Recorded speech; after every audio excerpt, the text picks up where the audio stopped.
Oh, I was fucking muted. Whoops. Back! I'm considered the greatest historian of our time. I've gathered a wealth of knowledge about Olathe and what happened. Many tales. Would you like to hear? Yes, I totally care. I wish you were more enthusiastic. Oh well, I'll tell you anyway. Let's see. Alright, it all started with what I like to call the Flash. I was sitting with my wife, God rest her soul, sipping on sweet lemon tea. I believe it was homemade by my sweet wife, God rest her soul. Or wait, maybe she brought it from the store in a bottle. You know, like a plastic bottle? Well, hold on now. That would be ridiculous to buy a bottle of a sweet lemon tea, then transfer the contents into a glass. Why not just drink it from the bottle? I guess maybe so she could put ice in the glass? But then again, making tea homemade would be just as time consuming, if not more. That sneaky bitch. Good so far, Todd. Anyway, I'll save that story for later. So I'm sitting on my porch drinking sweet lemon tea, from a glass of course, ho ho. When suddenly, a great strangeness fills my body. Something was wrong. I've lived many years and I've never felt something like this before. Do you know what it was? Yup. It was my rocking chair. That wooden son of a gun stopped rocking. So I looked down and realized it was a rock had gotten caught beneath my chair. A rock under my rocking chair. What a day. I decided it was time for bed. I had a little bit too much excitement for one day. Damn, what an exciting day. I can understand why you'd want to go to sleep after that. I slid into my jammies, brushed my teeth, and said my prayers. As I was climbing into bed, I noticed my wife, God rest her soul, brushing her hair in the bathroom. As I peered across the hall, my body swelled up with emotion. Why can't I be married to an attractive woman? Jesus. Is it me? My bank account? I'm a tall guy. I work out 40 minutes a week. Is that not enough?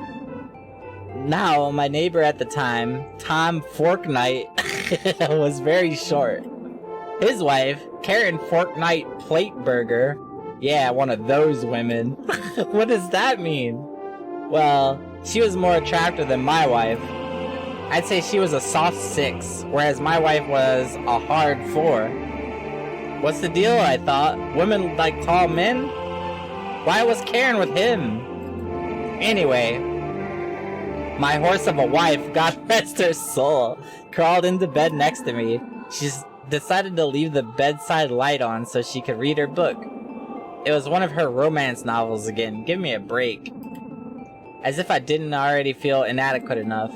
Not only do I have to compete with Tom, now I have to deal with these fictional hunks. Ay ay ay. At this point I had already surpassed the urge of intimacy. I rolled over and tried to sleep.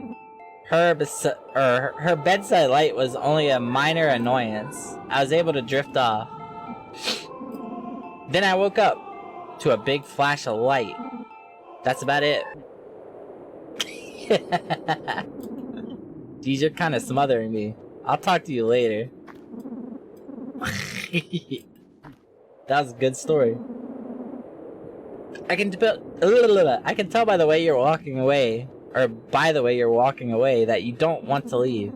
If you really want to hear another story, I'll tell you. Once upon a hot summer night, sometime in July. Was it July? My local grocery store sells really good eggs in July. What?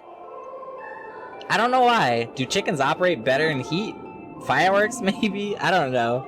I don't want to get off topic. Point is, the eggs that summer were marvelous. Anyways, my wife and I, God rest her soul, went to a barbecue that night.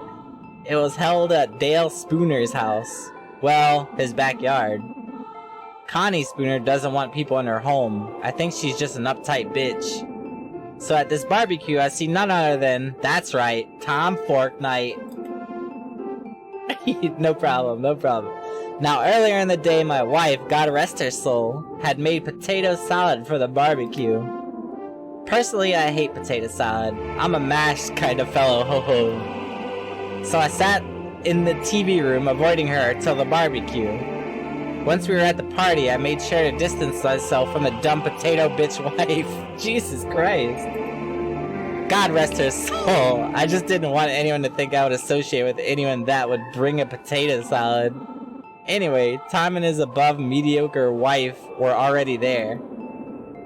And get this, they brought a fruit salad with whipped cream. The nerve of those fork knights.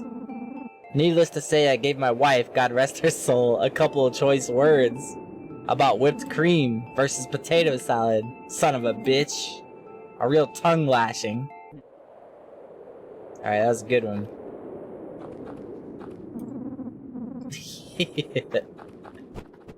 Time to go steal this guy's belongings.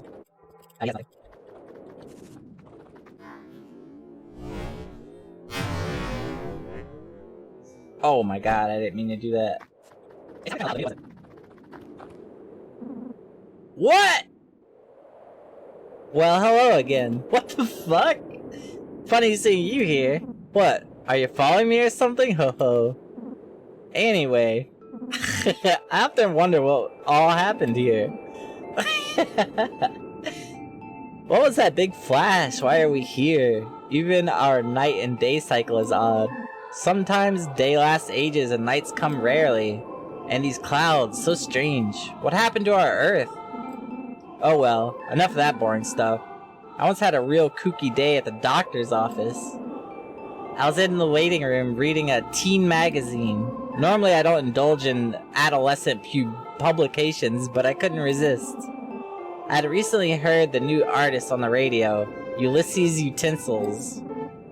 She's some young woman, maybe a boy, I don't know. Either way, that child can really grasp my attention. So I'm reading this magazine because I saw Ulysses on the cover. I still wasn't able to identify if it was a man or a woman. But as I'm reading, I noticed something on the ceiling. I look up to see that there's some water damage. You'd think a doctor would make enough money to maintain his office. I guess he cares about his cool jet skis more than his patients' comfort. And his assumably big house and hard-bodied wife. I wish my wife was like that. Big ol' melons. Just then, a droplet of water falls from the ceiling. My eyes trail at the way down to the ground. I stared at the floor for some time, watching the carpet absorb the water. Suddenly my attention is caught by a small child. The child was glaring directly at me. I saw the devil looking right back at me beneath his eyes. I got nervous and quickly stared directly at my feet as to not aggravate the child. And that's when I noticed something. I was wearing two different kinds of socks. Golly, I'm all revved up after these thrilling exchanges. To be fair, you're a bit of a bore, but beggars can't be choosers. I think I'll stick around. I've got many a tale to tell. Nern Guan joined your party. Hell yeah. That's what I'm talking about.